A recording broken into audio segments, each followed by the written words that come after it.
نحمدہ ونصلی علی رسولہ الکریم اما بعد اللہم ارزقنی شہادتا فی سبیلک واجعل موتی فی بلد رسولک رواہ البخاری فی فضائل مدینہ۔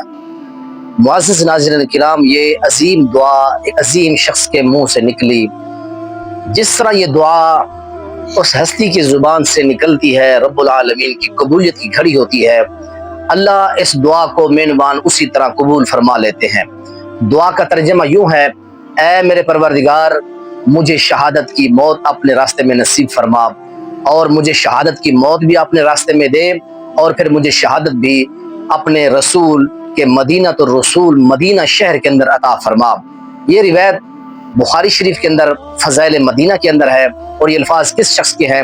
وہ عظیم انسان حضرت عمر بن خطاب رضی اللہ تعالیٰ عنہ ہیں۔ انہوں نے رب العالمین سے دعا کی تھی، اللہ نے آپ کے الفاظ کو قبول کرتے ہوئے آپ کے الفاظوں کے مطابق آپ کو اللہ نے شہادت کا رتبہ عطا فرمایا تھا۔ واقعہ اور رودہ کچھ یوں ہے: حضرت مغیرہ بن شعبہ رضی اللہ تعالیٰ عنہ عظیم صحابی رسول ہیں، ان کے غلام تھے ابو لولو فیروز مجوسی۔ انہوں نے ایک دن آ کے ابو لولو مجوسی نے حضرت عمر رضی اللہ تعالیٰ عنہ سے شکایت کی تھی۔ شکایت یہ کی کہ حضرت مغیرہ بن شعبہ رضی اللہ تعالیٰ عنہ مجھ سے ٹیکس زیادہ وصول کرتے ہیں۔ حضرت عمر رضی اللہ تعالیٰ عنہ نے ان سے سب کچھ پوچھا، ان کا کاروبار معاملات پوچھنے کے بعد فرمایا کہ آپ کا جو ٹیکس ہے جو آپ سے حضرت مغیرہ رضی اللہ تعالیٰ عنہ لیتے ہیں وہ آپ کی آمدنی سے کہیں کم ہے، وہ آپ پر ظلم و زیادتی نہیں کر رہے، آپ ان کو یہ محصول اور ٹیکس دیا کرو، یہ زیادتی آپ پر نہیں ہو رہی۔ اس ابو لولو فیروز مجوسی، اس خارجی نے اپنے دل میں نفرت رکھ لی، حضرت عمر رضی اللہ تعالیٰ عنہ کے فیصلے کو دل سے قبول نہ کیا۔ اگلے دن صبح کو نماز فجر کے ٹائم خنجر لے کر یہ بد نصیب آیا مسجد نبوی کے اندر، حضرت عمر رضی اللہ تعالیٰ عنہ کے اوپر کئی وار کرتا ہے، آپ گر جاتے ہیں نماز کی حالت کے اندر۔ حضرت عبد الرحمن بن عوف رضی اللہ تعالیٰ عنہ آگے بڑھتے ہیں، نماز کو مکمل کرتے ہیں۔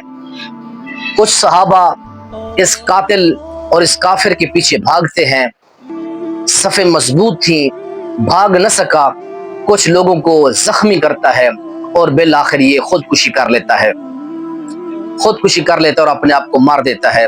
حضرت عمر پوچھتے ہیں رضی اللہ تعالیٰ، مجھے کس نے قتل کیا؟ فرمایا کہ فیروز نے۔ فرمایا کہ اللہ کا شکر ہے، مجھے کسی کافر نے قتل کیا ہے۔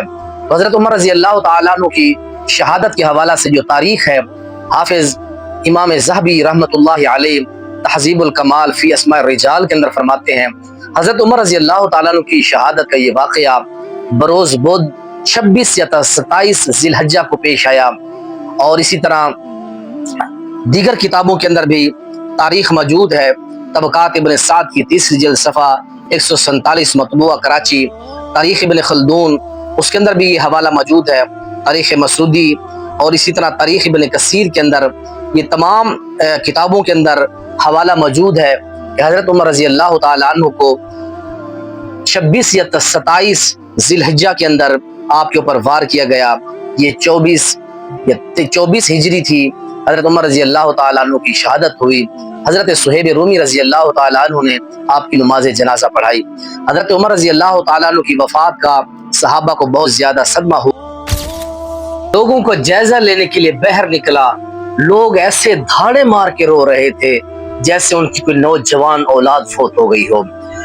طبرانی اوسط کے اندر یہ حوالہ موجود ہے۔ حضرت عبداللہ بن مسعود فرماتے ہیں رضی اللہ تعالیٰ عنہ، جب حضرت سیدنا عمر فاروق کا یعنی حضرت عبداللہ بن مسعود حضرت عمر فاروق رضی اللہ تعالیٰ کی وفات اور شہادت کا ذکر کرتے، اتنا روتے، آنکھوں سے اتنے آنسو گرتے کہ نیچے فرش جو تھا وہ گیلا ہو جاتا، اور پھر فرمایا کرتے تھے کہ ان عمر کان حصنا حصینا علی الاسلام، حضرت عمر رضی اللہ تعالیٰ عنہ ایک مضبوط قلعہ تھے اسلام کے اندر، وَيَدْخُلُ فِيهِ وَلَا يَخْرُجُ مِنْهُ، لوگ اسلام میں دھڑا دھڑ داخل ہو رہے تھے اور کوئی اسلام سے بھاگ نہیں رہا تھا، مرتد نہیں ہو رہا تھا۔